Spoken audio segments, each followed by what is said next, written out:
થરાદ ખાતે ઓબીસી સમાજ દ્વારા વસ્તીના પ્રમાણમાં 54% અનામત આપવાની માંગ સાથે આવેદનપત્ર સુપરત કરવામાં આવ્યું છે, જેની જેટલી આબાદી તેટલી તેની ભાગીદારીના સિદ્ધાંત મુજબ આ માંગણી કરવામાં આવી છે।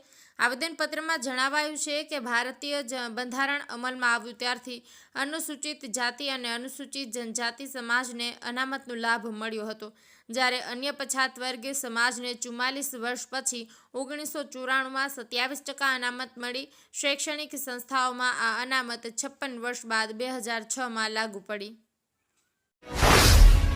અંબાજીમાં તાજેતરમાં શરૂ થયેલા નવા એસટી ડેપોમાં પીવાના પાણીની ગંભીર સમસ્યા સર્જાય છે, જેના કારણે મુસાફરોને ભારે હાલાકીનો સામનો કરવો પડી રહ્યો છે। ડેપોમાં પાયાની સુવિધાઓના અભાવને કારણે મુસાફરોમાં રોષ જોવા મળી રહ્યો છે। મુસાફરોએ પોતાની વેદના વ્યક્ત કરતા જણાવ્યું કે ડેપોમાં પીવાનું પાણી પણ ઉપલબ્ધ નથી। આના કારણે ખાસ કરીને વૃદ્ધો, બાળકો અને મહિલાઓને ભારે મુશ્કેલી પડી રહી છે, કારણ કે તેમને પાણી માટે બહાર ભટકવું પડે છે। વડગામના ધારાસભ્ય જિગ્નેશ મેવાણીના પોલીસ વિરુદ્ધના વિવાદાસ્પદ નિવેદનને લઈને થરાદમાં પોલીસ પરિવાર અને આમ જનતા દ્વારા વિરોધ પ્રદર્શન કરવામાં આવ્યું હતું। મેવાણીએ થોડા દિવસો અગાઉ થરાદમાં દારૂના વેચાણ અંગે પોલીસના પટ્ટા ઉતારવાની વાત કરી હતી, જેના કારણે પોલીસ દળમાં ભારે રોષ જોવા મળ્યો છે। આ વિરોધ પ્રદર્શનમાં થરાદની એસપી કચેરી ખાતે મોટી સંખ્યામાં પોલીસ પરિવારો અને શહેરીજનો જોડાયા હતા। વિરોધના સમર્થનમાં થરાદના વેપારીઓએ પણ પોતાની દુકાનો બંધ રાખી પ્રદર્શનકારીઓએ જિગ્નેશ મેવાણી હાય હાયના નારા લગાવ્યા હતા। બનાસકાંઠાના થરા પોલીસ મથકે ઇન્સ્ટાગ્રામ ક્રિએટર હેતલ પરમારે ફરિયાદ નોંધાવી છે।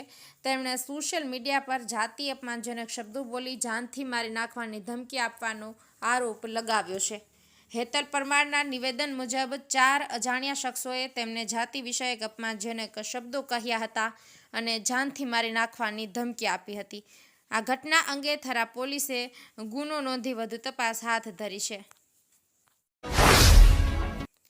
બનાસકાંઠા એલસીબીએ દાંતીવાડા વિસ્તારમાંથી ભારતીય બનાવટના વિદેશી દારૂની હેરાફેરી ઝડપી પાડી છે।